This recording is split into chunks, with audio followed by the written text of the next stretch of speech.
Welcome to EPG Pathshala. I am Medha Kale. I am visiting faculty at Tata Institute of Social Sciences. Today we are going to look at gender aware development planning. This paper is part of Environment and Society. As the name suggests, the paper or the topic is about how to make the development planning process gender aware or gender sensitive. Before starting the topic, let me tell you a story. In Malaysia, the government of Malaysia decided that the women's participation needed to increase. It needed to increase in agriculture, in fisheries, in aquaculture, pond aquaculture, all the places. So the ministers of the Malaysian state decided that we should open a scheme which is for women where they can start pond aquaculture. Everybody lauded the scheme. Everybody lauded the effort to include women in it. So some women tried to enroll for the scheme. The scheme didn't say women can't apply for the scheme, but none of the women could get through. Everybody started asking questions. Why did it happen? The scheme was so good. Women were allowed to apply. So why didn't women apply? So one person studied the entire scheme and he found that in the scheme it was mandatory that the applicant had to own a piece of land. And there it is. Women could not apply because none of them owned a piece of land. So the scheme, which was for empowerment of them, which was for their own benefit, their own participation and their own empowerment, was actually doing the worst, because in the name of women's empowerment, it had brought a scheme which actually benefited men, because men were the owners of land and none of the women were owners of land. So on paper, the scheme was very good, but on reality, the scheme was faulty one. So this is what happens when the planning is not gender responsive or gender sensitive. So in this topic, we are trying to look at how to make development planning gender responsive or gender aware. Why is it required? We are also going to look at 4 examples of programs which are related to natural resources and try and see how they fare on the scale of how much are they gender sensitive or gender aware. We would also look at some examples where women have been able to benefit from programs that are gender sensitive, and we will see what has been done so that programs become helpful for women. So first, let us see what is gender sensitive planning. Development needs and aspirations of women are different from men. It is very naive to expect that men and women want similar things and the benefits will always reach women if they are told to men. Thus, all development programs must ensure that the benefits of the program directly reach all women. All the programs have to promote women's empowerment, not just by words or not just by announcements. It has to be institutionalized. It means it has to be part of the system. It has to deepen the participation in decision-making process at all the grassroots level and the decision-making level. So gender-sensitive planning is not only including women in every aspect, but making the system gender-responsive. The Constitution of India guarantees equality to all women. It aims to end discrimination of women, and it gives equal opportunities without any discrimination on basis of sex. It's a laudable step on the backdrop of our history of our nation. In almost all cultures, women have been discriminated because of gender. The gender discrimination has resulted in less decision-making powers, less confidence, less control over resources, and lack of opportunities for betterment of their lives. But the discrimination which has happened in past carries forward for many generations. So it is not enough to just announce that all men and women are equal, but it is important to recognize that women have faced discrimination in past. The discrimination that their generations earlier have been faced, the discrimination that was there in the system has repercussions even now. The lack of knowledge, the lack of confidence, the lack of awareness of things, the lack of interest and the lack of technical information results in not accessing the opportunities that are available in present. So the past discrimination affects women in present and in future. So it is very important to recognize this past discrimination and make corrective action. Constitution of India has gone a step further by saying there won't be any discrimination. So there is equality in opportunity. But equality and opportunity will not be enough. We will have to see whether the access to these opportunities is equal. For example, if there is a scheme that has come into a village and the scheme requires women to own a piece of land, do we feel that the access to this scheme will be equal for men and women? Do we think that women will be able to go out and get benefits out of that scheme? So the access has to be ensured to everybody. It can't be that it is advertised in such a manner that only men are able to access. The meetings are held at such a time when women can't go. Or there are restrictions, different kinds of restrictions because of cultural norms that women are not able to access or not able to participate in the processes of development. To share one example, if a group meeting is planned in a village, according to the customs of the village, many women do not enter temples when they are having their periods. This is a cultural norm. It is not sanctioned legally or medically, but still it's a very strong cultural norm. So if you want to ensure participation of all women, the place has to be such where all women come. Many Dalit families and many Adivasi families, women will not enter temples or places of worship or places which are known to belong to high caste people.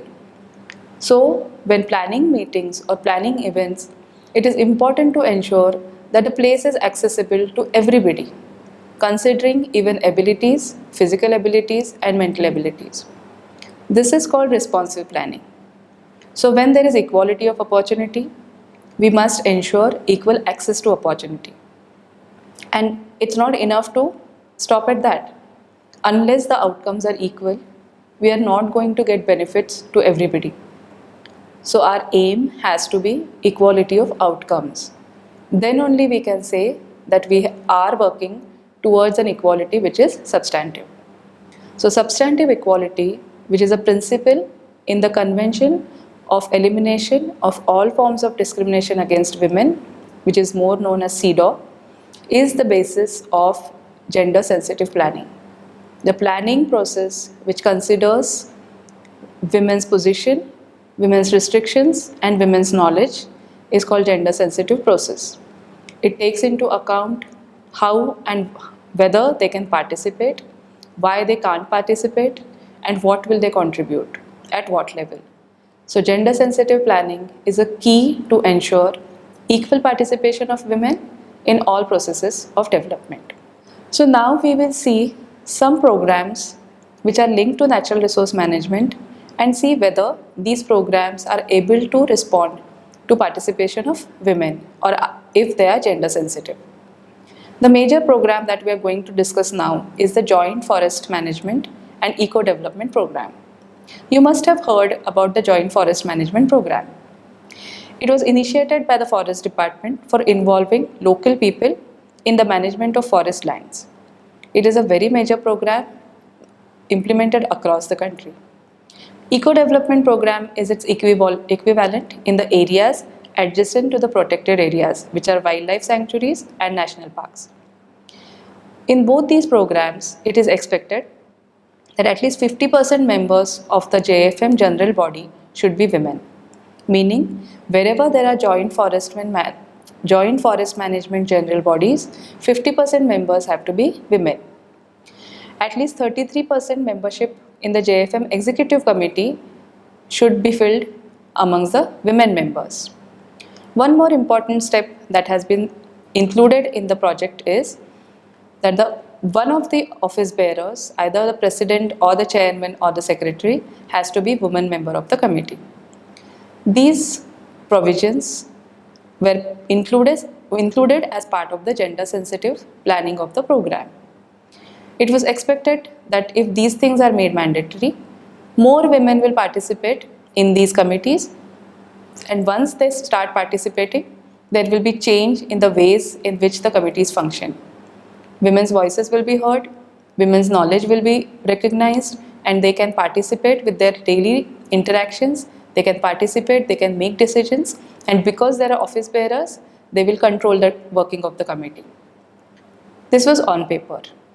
So let's see what happened on the ground. What was the ground reality? In Bina Agarwal's word, it was participatory exclusion rather than participatory inclusion. So why did this happen? If we look across the country, we see that women are not even nominal members and constitute less than 10% of most JFM general bodies. So leave presidentship or secretaryship or any executive committee membership, women are not even reaching the nominal membership of the committee. In West Bengal, it was seen that 60% of the JFM groups did not have any women representation. Neither the landless families were represented. So the entire effort to include women and those landless families who do not have access to resources was completely futile. In different states, the situation was different. But if we look at it collectively, more often than not, men were controlling decisions and men were favored over women. Wherever women were present in the committees, was the situation different? Even there, men were taking almost all important decisions without even consulting women. So their membership was just for the sake of their names. See, all these lapses are serious in nature and they violate the basic principles of gender inclusion in natural resource management. So this is what happened to joint forest management. Now let's go to the next program, which is the social forestry program. Social forestry program was started on a backdrop of severe fuel crisis faced by women. It was initiated to reduce women's drudgery and also ensure wage employment. Fuel wood has been in use in India and across other nations as basic source of fuel for cooking, not just in rural areas but also in urban areas. It is required because there is lack of LPG connections and kerosene. So many women and many households still depend on fuel wood, agricultural waste and dried animal dung. So to provide for fuel wood and to protect forests from overexploitation, a program was initiated for afforestation of barren lands for fuel wood and fodder plantations. This was called social forestry. The guidelines said that ensuring seats for women representatives as chairpersons of the groups and ensuring almost 50% representation of the women in executive committees as in JFMCs. So as JFMCs, Joint Forest Management Committees, even in social forestry committees, the guidelines said that at least 50% should be women members and representation in executive committee. But what happened on the ground? Did it really translate into women's participation? Let's see what happened. We can best describe this experience as defeating the purpose itself. Women were employed in work. They found employment, but did not have equality in participation in decision making. Where to plant, which trees to plant, how to take care of them, when to sell, when to cut, all these decisions were taken by men and hardly any women were involved. Women had almost no control on what is to be planted or harvested and how much funds were to be utilized for what purposes. Women almost felt excluded from the very plantations that they had raised and protected. They had put in their labor, they had put in their time to raise these plantations, protect these plantations so that there will be afforestation and their fuel and fodder needs will be responded to. How to defeat the purpose is the best example of social forestry. Mistaken concepts of banning the wood cutting or tree cutting actually resulted in barring the entry of women to these forests. Even the men-dominated bodies tried to bar entry to the women to collect fuel wood or graze animals in fuel lots and fodder lots, even when that was the main purpose of the scheme. The scheme was launched because the need of the fuel wood was grave and it was to provide fuel and fodder for households. So by barring women entry and by banning the grazing of animals and banning the fuel wood cutting, the actual purpose of the scheme was defeated. This is the best example of not listening to women's needs, not understanding their needs, and not understanding the purpose of the scheme. So this entire exercise of social afforestation has had many benefits, but hardly any women benefited from it because they neither got the fuel nor the fodder. Their labor was used, they put in their labor, they got some wage, but the entire purpose was defeated. So now let's look at the Integrated Watershed Management Program. This is a very important program in terms of water conservation. Millions of women in India spend many hours daily to get adequate water for household. Therefore, watershed management is one of the most important programs which should benefit women. So what is watershed development? It refers to the conservation, regeneration, and the judicious use of all the resources.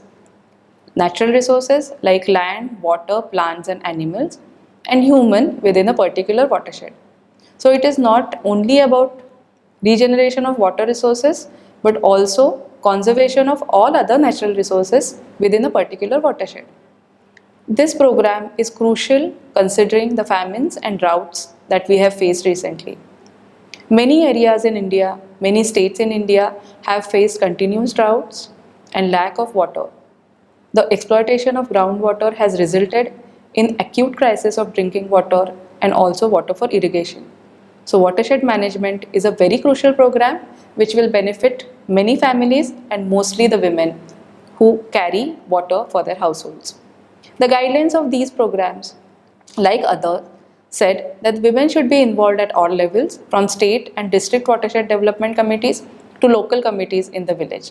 Here also it was expected that 1/3 representation in the committee should go to women. What happened in this program? Let us see.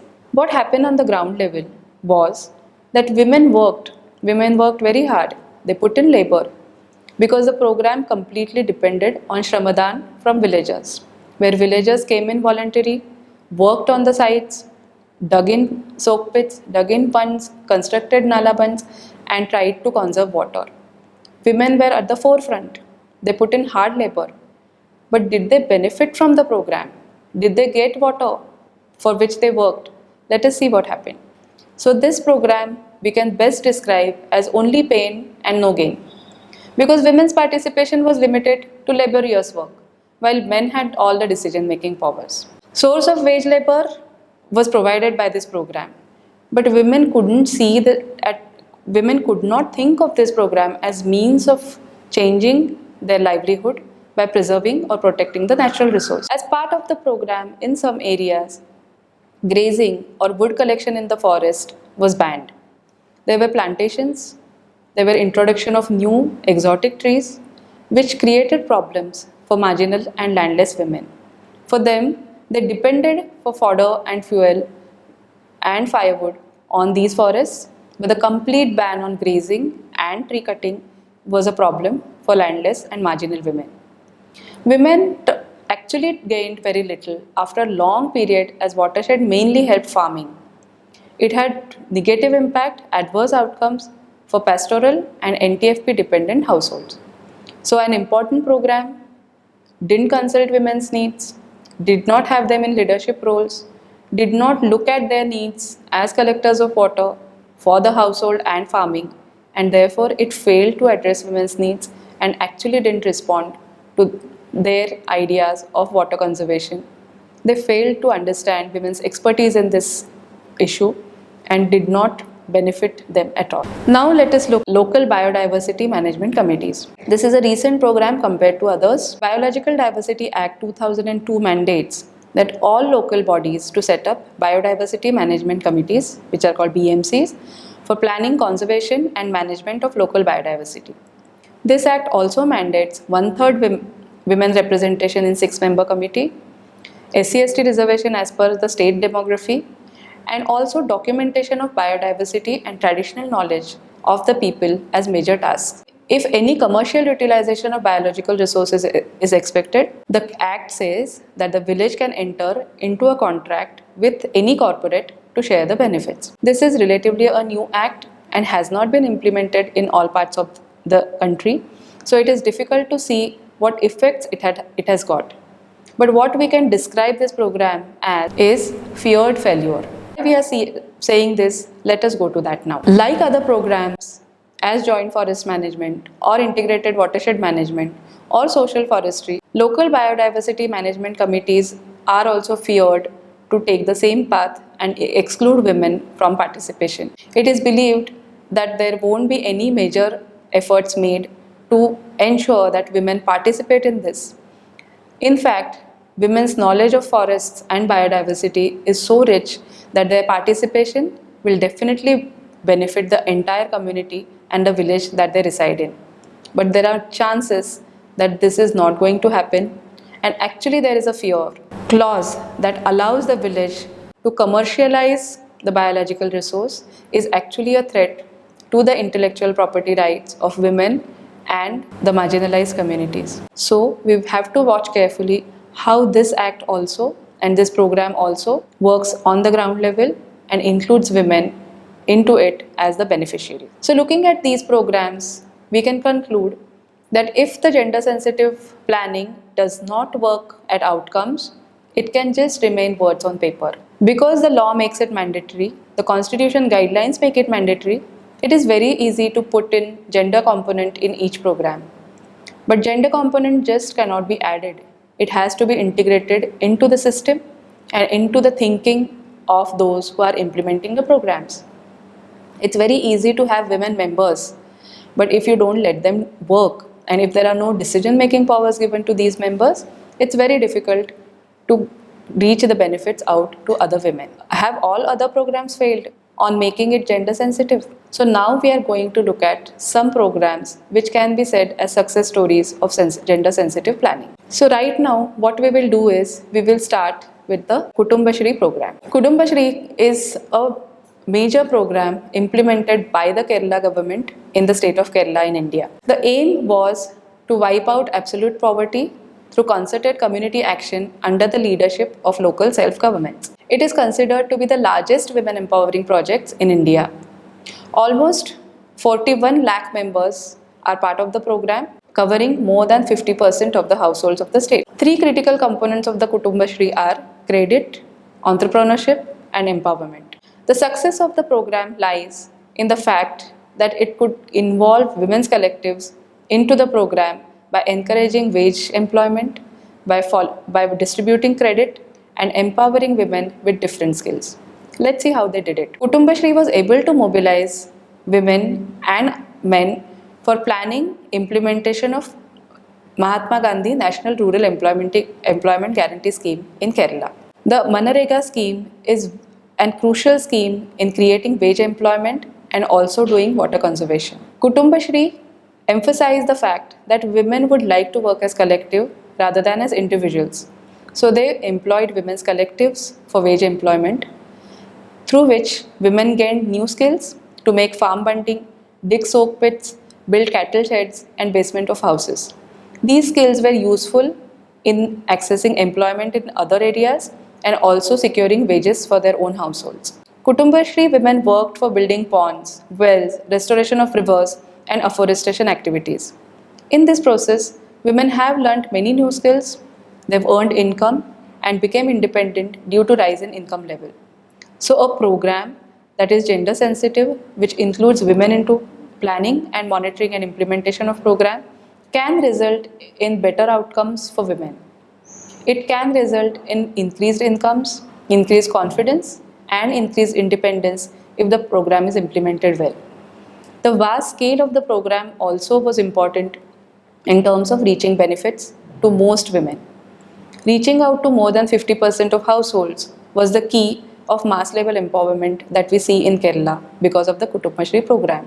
The program and the wage employment focused on conservation of natural resources and worked on improving productivity of land, conservation of water and regeneration of natural resources.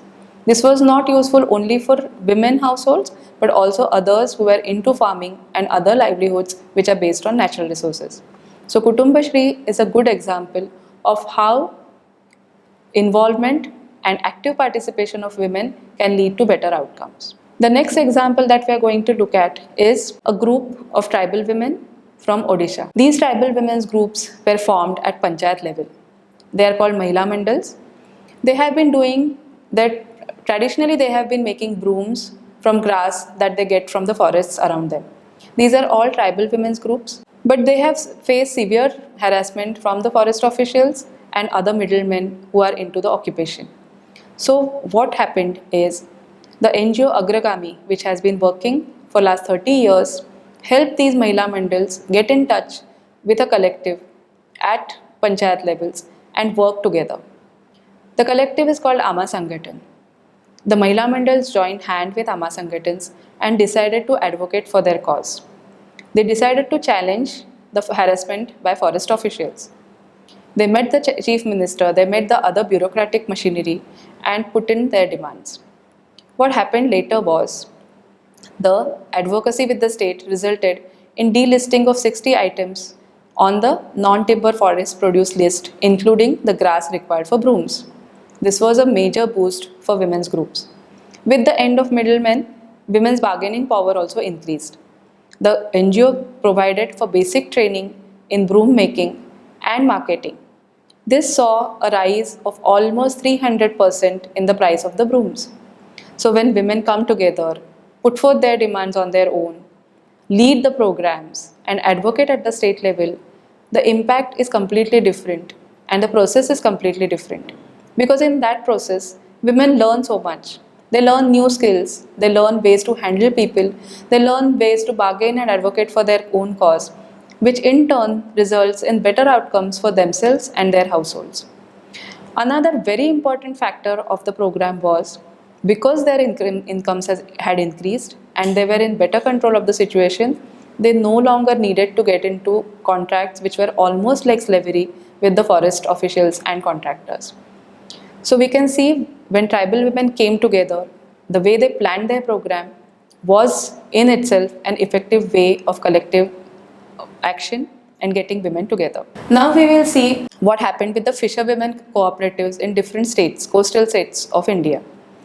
Many cooperatives of fisherwomen have been in operation in Tamil Nadu, Karnataka, Kerala and Maharashtra. These cooperatives were formed because there was lot of harassment, lot of exploitation of fisherwomen into the fishing occupation. On the backdrop of commercialization of fishing, loss of common spaces and changing nature of coastline due to development, it has resulted in destabilizing the important role of fisherwomen in their livelihoods, and it has threatened their livelihoods.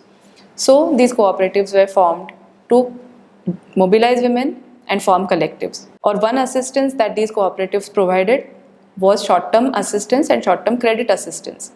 The entire management of funds, allocation of loans, repayment of loans was supervised by the borrowers themselves. There were no middlemen involved. They were not at the mercy of money lenders, and their role as decision makers in the activity also increased their confidence and made them proud of being leaders on the program. But they didn't stop at distributing money. They also took cognizance of the hardships faced by fisherwomen into their daily lives. So some organizations started transport services, like Matsya in Kerala and cooperatives in Ratnagiri started transport facilities. Why was it important for fisherwomen? If we observe, even in our daily travels, fisherwomen find it very difficult to use public transport because of the fish load that they carry. It is heavy, it smells, and it is not very convenient to travel by the public transport. So this important step of starting transport specifically for fisherwomen was a great step in easing their troubles and making their lives much more easier. It created better access to market, better access to selling points, and it also provided women with their own transport service. Other opportunities created for fisherwomen are seen in Odisha and Bengal. These two states have traditionally known that women take care of ponds in their own households. So there is an effort to boost pond aquaculture in this area, which will use women's traditional knowledge of fishing and of aquaculture using ponds in the backyards. There are other programs which use women's skills in making products out of fish, like fish wafers, pickles, cutlets, and dried fish, and selling these through women's collectives. These programs have received better response from government facilities, hotels, because of the expertise involved and also because of the involvement of women and transparent accounting practices.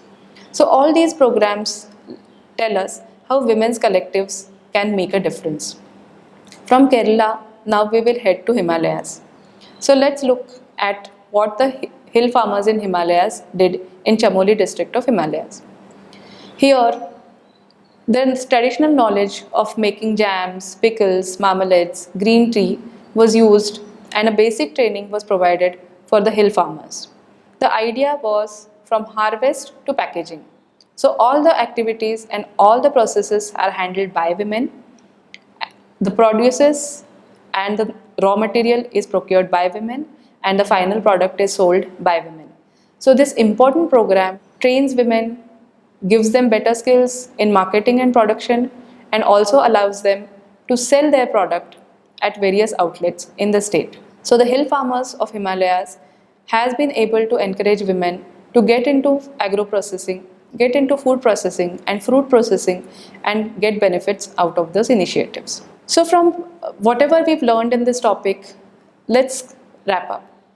We've seen how gender sensitive planning is important for better outcomes for women in all processes of development. We've seen that the Convention of CEDAW and the Constitution of India both want equality for women. They guarantee equality of opportunity for women. But we need to go a step further and work towards equality of outcomes. We have to consider past discrimination while planning any development process and consider women's needs, including the cultural norms that govern women, their traditional occupations, the marginalization that they have faced over years, and their actual lived reality to plan for better programs.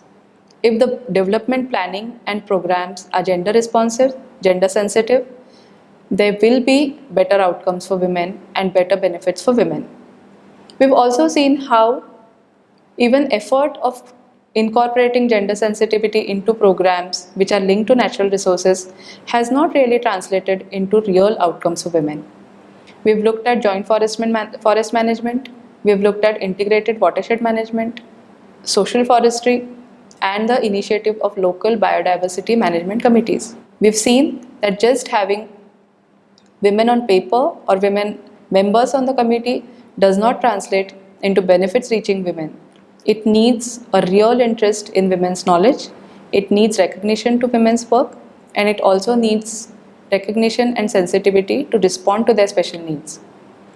We also looked at 4 initiatives from different states of India where they have successfully implemented programs, including women as leaders, and these programs have resulted in better outcomes in terms of income, increased skills, increased incomes for households, and increased confidence in women.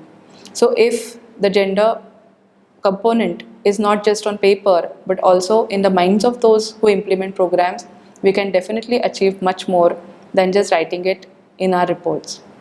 Gender is not something to be added after the program has been designed. It has to be incorporated as an essential aspect of any work that we do.